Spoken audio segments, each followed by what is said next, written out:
Dieu Tout-Puissant, quand mon cœur considère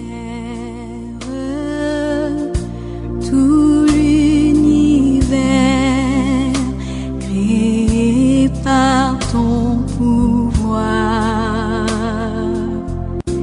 le ciel d'azur, les éclairs, les tonnerres, le clair matin ou les ombres du soir. Oui, Ave Maria, frères et sœurs bien-aimés, que la paix et la joie nous soient données. Dans le Christ ressuscité, dans le Christ vivant, la lumière a jailli du tombeau. Oui, que cette lumière jaillisse maintenant dans nos vies. Nous continuons encore aujourd'hui notre méditation avec les grands personnages de la Bible. Aujourd'hui, comme promis, nous allons parler de deux autres Maries. Hier, nous avions parlé de Marie de Béthanie, qui était la sœur de Marthe et de Lazare. Nous avons également Marie de Magdala et la Vierge Marie, la mère de Jésus. Et nous allons commencer aujourd'hui par parler de ces deux Maries. D'abord, le nom Marie vient de l'hébreu Myriam et du grec Maria et veut dire voyante ou dame. Dans les Saintes Écritures, plusieurs femmes portent ce nom. Nous en retiendrons exclusivement trois: Marie de Magdala, Marie de Béthanie et la Vierge Marie. Nous avions déjà parlé hier de Marie de Béthanie. Aujourd'hui, nous allons parler de Marie de Magdala ou Marie-Madeleine. En elle, nous notons l'amour sincère et amour total. Marie-Madeleine est originaire de la côte occidentale du lac de Tibériade, encore appelée Magdale, d'où son surnom de Magdala. Après que Jésus l'ait libérée de 7 démons, nous trouvons cela dans Luc chapitre 8 verset 2, elle s'est mise à son service et à celui des apôtres, comme bien d'autres femmes délivrées ou guéries par lui. Notre Seigneur Jésus est capable de nous libérer de tous les démons qui nous oppressent. Nous devons suivre Jésus et mettre nos ressources spirituelles, intellectuelles, physiques et matérielles à son service et à celui des ouvriers apostoliques de l'Église. Marie de Magdala apparaît clairement au moment de la passion de Jésus. D'après Matthieu et Marc, Marie-Madeleine fait partie des femmes venues depuis la Galilée pour le servir et qui assistent de loin à sa passion et à sa mort au calvaire. Matthieu 27, 55 et 56. Saint Jean, qui de son côté a vécu de manière immédiate la scène, Jean chapitre 19, mentionne qu'elle se tenait au pied de la croix avec Marie, la mère de Jésus, et la sœur de celle-ci, Marie, femme de Cléophas. Jean 19, 25. Frères et sœurs, nous devons rester fidèles à Jésus jusqu'au bout, jusque dans sa mort. Marie-Madeleine est aussi là au moment de l'ensevelissement et de la mise au tombeau de notre Seigneur Jésus-Christ. Marc 15, 47. Très tôt, au matin du jour suivant la crucifixion de Jésus, elle se rend au tombeau accompagnée d'une ou de plusieurs autres femmes en vue de donner les derniers soins au corps de Jésus. C'est à ce moment précis qu'elle fait la découverte du tombeau ouvert et vide. Matthieu 28, versets 1 à 8. Nous devons prendre soin du corps de Jésus, l'Eucharistie, et de son Église, mais aussi de notre propre corps et de celui des autres. Si nous sommes fidèles à Jésus jusque dans sa mort, il nous donnera la grâce de faire l'expérience de la puissance de sa résurrection et d'en être des témoins privilégiés. Marie-Madeleine est la première qui a vu Jésus ressuscité, Jean 20, 14 à 18, qui a cru en lui, Jean 20, 16, et qui a reçu la mission d'aller porter cette grande nouvelle aux apôtres. Marc 16, les versets 10 et 11. Frères et sœurs bien-aimés, les femmes ont l'impérieux devoir d'être auprès des hommes de notre temps les messagères, les témoins de la résurrection de notre Seigneur Jésus-Christ. Et nous nous arrêtons là pour Marie de Magdala et nous allons parler bientôt de la très sainte Vierge Marie. Divin séjour, rien n'est plus grand que ton amour. Rien n'est plus grand que ton amour. Oui, rien n'est plus grand que ton amour, Seigneur, et nous te remercions pour ton amour pour chacun de nous.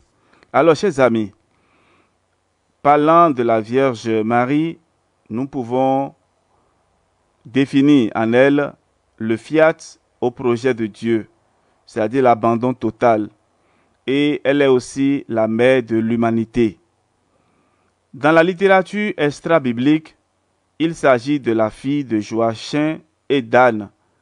Elle serait née et aurait grandi dans la petite ville de Nazareth.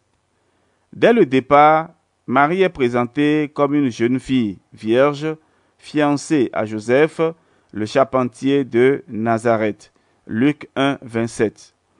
Contre toute attente, Marie reçoit la visite de l'ange Gabriel. Luc 1, versets 26 à 38, qui lui annonce qu'elle est pleine de grâce, que le Seigneur est avec elle. Marie, qui perçoit à travers ces paroles de l'ange l'annonce de l'union avec l'époux divin, est prise de crainte, mais le messager du Seigneur la rassure aussitôt. « Sois sans crainte, Marie, tu as trouvé grâce devant Dieu. » Luc 1, 30.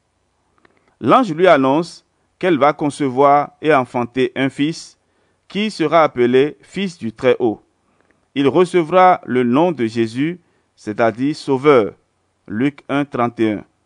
Le Seigneur lui donnera le trône de David, son père. Il régnera sur la maison de Jacob et son règne n'aura pas de fin. Luc 1, 30 à 33. Sans la grâce de Dieu, rien de bon ne peut se produire dans notre vie. Nous devons nous efforcer, avec la grâce de Dieu, de nous maintenir dans la virginité, la pureté du cœur et du corps, pour réserver à Jésus une demeure digne de lui. Sans remettre en cause la parole de l'ange, Marie pose simplement la question de savoir comment cela va-t-il se faire puisqu'elle est vierge. Luc 1, 34. L'ange lui révèle qu'elle va devenir mère tout en étant vierge parce que c'est l'œuvre de Dieu. L'Esprit Saint viendra sur elle et la puissance du Très-Haut la couvrira de son ombre et de cette union naîtra le Fils de Dieu. Pour davantage conforter Marie sur la puissance de Dieu qui est capable de faire d'elle la mère de son Fils, bien qu'elle soit vierge, l'ange lui donne en exemple le miracle d'Élisabeth qui était stérile et vieille, mais qui maintenant est enceinte, car rien n'est impossible à Dieu. Luc 1, 36 à 37. Marie donne alors son accord, son oui. Je suis la servante du Seigneur, que tout se passe pour moi comme tu l'as dit. Dès cet instant, Marie est devenue le tabernacle du Verbe de Dieu. Au lieu de garder cette nouvelle pour elle-même, Marie va rendre visite à sa cousine Élisabeth, qui, sous l'action de l'Esprit Saint, reconnaît en elle celle qui est bénie plus que toutes les femmes et la mère de son Seigneur. Luc 1, 42 et 43. Frères et sœurs bien-aimés, nous devons toujours accepter le projet de Dieu sur nous, quand bien même nous ne comprenons pas intellectuellement ce qui se passe. Nous devons en toute humilité nous mettre au service du Seigneur à travers le service du prochain. Élisabeth va alors saluer en Marie la bienheureuse, celle qui a cru à l'accomplissement des paroles du Seigneur. Luc 1, 45. À tous ces propos d'Élisabeth, Marie répond par le Magnificat, le chant d'action de grâce où, sous l'action de l'Esprit Saint, elle professe la toute-puissance de Dieu et reconnaît sa place, l'humble servante du Seigneur. Le privilège dont elle jouit désormais, c'est-à-dire être la mère du Fils de Dieu, n'est rien d'autre que la manifestation de l'amour de Dieu à son égard. Nous devons toujours croire fermement que ce que le Seigneur dit se réalise toujours. Nous devons toujours rendre grâce au Seigneur et reconnaître que tout ce que nous sommes ou que nous avons de beau, de grand et de bien nous vient de lui. C'est lorsqu'elle se rend à Bethléem avec son époux Joseph pour le recensement que Marie met au monde son fils premier-né. À partir de ce moment, elle devient témoin des merveilles qui accompagnent la naissance de l'enfant Jésus. Les bergers qui rendent hommage au nouveau-né, les mages venus d'Orient qui adorent le nouveau roi des Juifs. Marie garde tous ces événements et les médite dans son cœur. Nous devons sans cesse nous efforcer, frères et sœurs, d'observer fidèlement les prescriptions justes de nos autorités politiques. C'est à travers les événements ordinaires de notre histoire que le Seigneur réalise ses projets sur nous et sur l'humanité.